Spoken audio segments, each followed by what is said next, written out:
Let us discuss how the formation of blood is distributed during age of an individual. So on this axis we got the age. This would be the birth.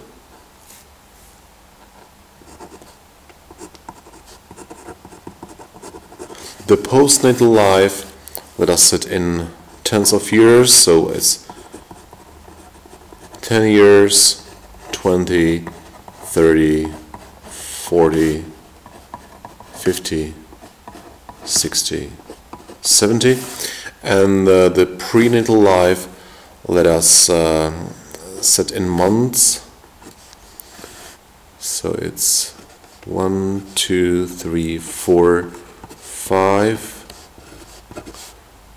6, 7, 8, 9, 10. It's 10 lunar months. Each lunar month has 28 days, so it's 280 days in total. And here will be the capacity of the hepatopoiesis without units, just relatively. And it appears that the first site of hepatopoiesis is the mesenchyma of the yolk sac. So it's yolk sac mesenchyma.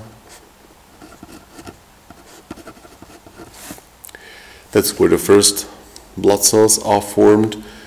In the third month, the hematopoiesis migrates into liver, become a significant producer of blood until the birth.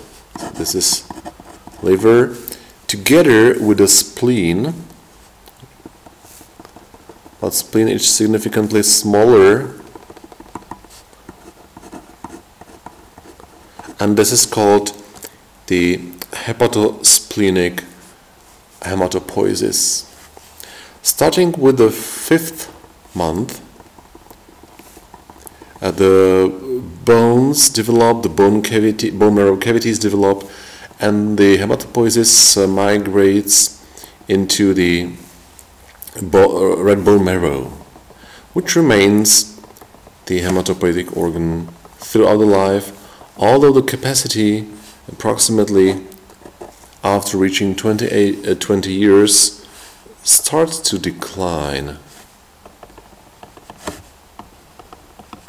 So this would be the red bone marrow hematopoiesis. During the first 20 years, the main bones with the most volume of the red bone marrow that contribute to hematopoiesis would be, for example, the femur, tibia, or humerus. In adults, the red bone marrow remains only in flat and irregular bones, the most important being the bodies of vertebrae, the pelvic bones, large flat bones with considerable capacity, the red bone marrow, and the flat bones of the skull vault and ribs with the sternum.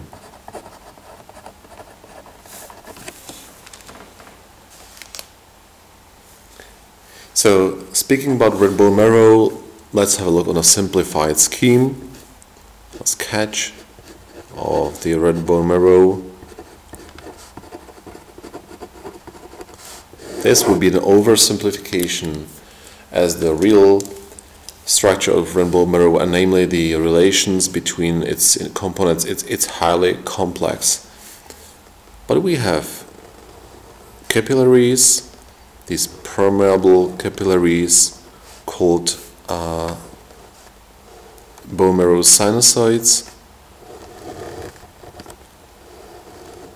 There are gaps among the cells, so we can add, for example, the megakaryocyte here with its proplatelets entering the lumen of the blood vessels and giving rise to the thrombocytes. So this is a blood sinusoid.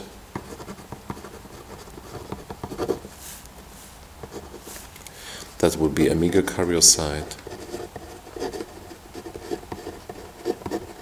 releasing the thrombocytes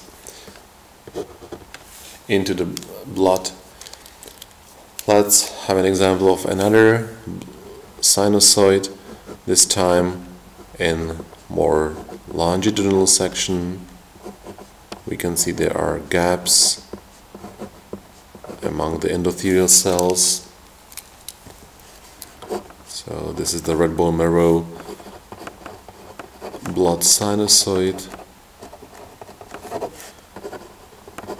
with openings among the endothelial cells.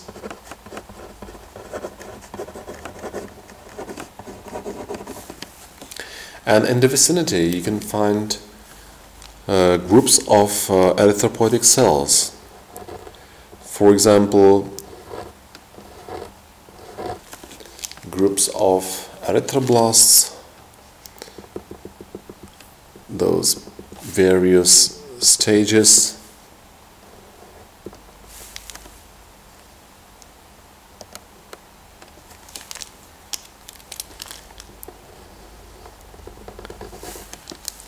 We call it erythroblastic islets.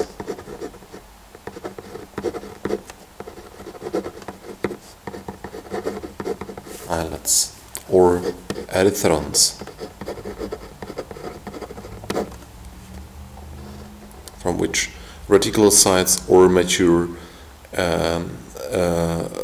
red blood cells are released into the bloodstream.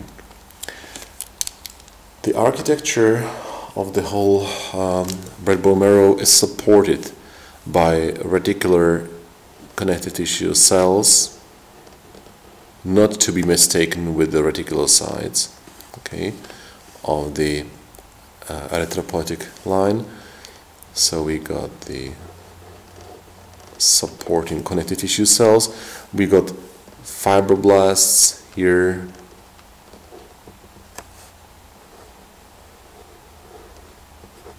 and the reticular connective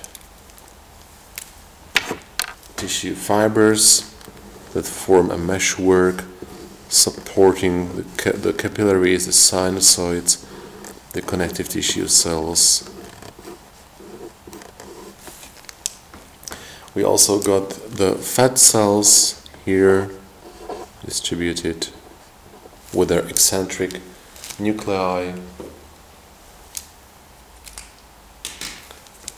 and the fat vacuoles. So let's label it. We got reticular cells, reticular connective tissue cells. We got fibroblasts. Sorry.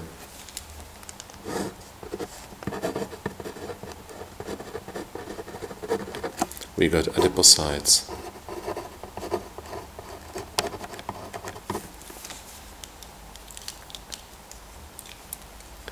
And reticular fibers, reticular connective tissue fibers.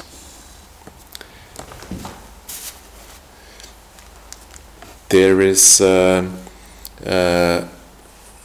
criterion called cellularity index.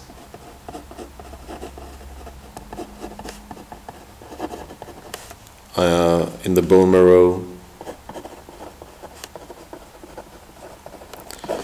It's an approximate rule that says 100 minus the age stated in years plus minus 10%. So providing an example for a 30 years old individual, you'll get 100 minus age, which is 30, and the outcome would be approximately 70% plus minus 10%. So we can clearly see how the cellularity and the hematogenic potential of the red bone marrow declines with age. The red bone marrow and all the processes occurring here with the other islets of granulopoiesis, etc., is highly interconnected system with many feedbacks, growth factors, differentiation factors, and niches.